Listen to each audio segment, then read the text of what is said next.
Isa-isa rin pong sinariwa ng iba pang mga naging katrabaho ni Kuya Germs ang kanilang masasayang alaala. Labis ang kanilang pasasalamat sa nag-iisang master showman. Balitang hatid ni Katrina Son. Mga kaibigan, Tatay-tatayan, ama at matalik na kaibigan. Ganyan kung ituring ng karamihan sa industriya ng showbiz ang master showman na si Herman Moreno. Kaya walang patid ang pagdating ng mga kaibigan, katrabaho at mga anak-anakan ni Kuya Germs sa kanyang burol. Malaki raw kasi ang naitulong ng master showman sa career ng karamihan sa mga sikat at kinikilalang mga artista ngayon. I'm sure you're looking down on us with a smile and hindi po namin kayo makakalimutan tayo every day, every single day.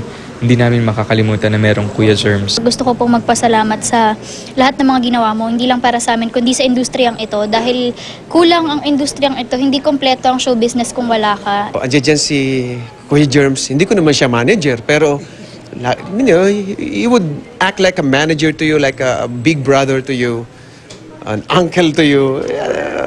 Doon siya palagi na mag-a-advise sa'yo. Ang ilan naman, di pa rin daw makapaniwala hanggang sa ngayon na wala na si Kuya Germs. Hanggang ngayon talagang parang hindi ko maisip na wala na siya. Yung sinking, mahirap mag-sinking na matanggap. But, I'm sure he's up there nga na talagang nandyan siya para bantayan naman tayo. Gayunman, naniniwala raw sila na mas mabuti na ang kalagayan ngayon ng master showman.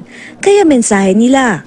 Buong buhay ko, lagi ako magpapasalamat kasi masasabi ko lang tapos na yung mission niya. Alam ko hanggang ngayon, ikaw pa rin ang master showman dyan sa langit. Kaya we will continue to pray for Fred and the kids and sa lahat ng iniwan ninyo. Tatay Germs, kung saan ka man naroon, pagdasal mo kami. Marami pa rin kaming pinagdadaanan, lalo-lalo na si Bong. Thank you so much for the beautiful memories. Maraming salamat sa lahat ng tulong mo. I know mission accomplished ka na. At dyan ka na mag-show sa langit. We love you so much. We will miss you. Dumalaw rin sa burol ni Kuya Germs sina GMA Films President Annette Gozo Nabrugar at GMA Executive Vice President at Chief Financial Officer Felipe S. Yalo.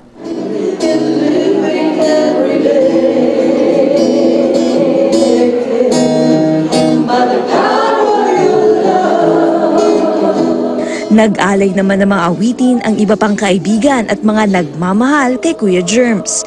Ito raw ang paraan ng lahat para alalahanin ang kabutihang ipinakita sa kanila ng nag-iisang Kuya Germs. Sapat na ba ang buhay mga Katrina Son, GMA News.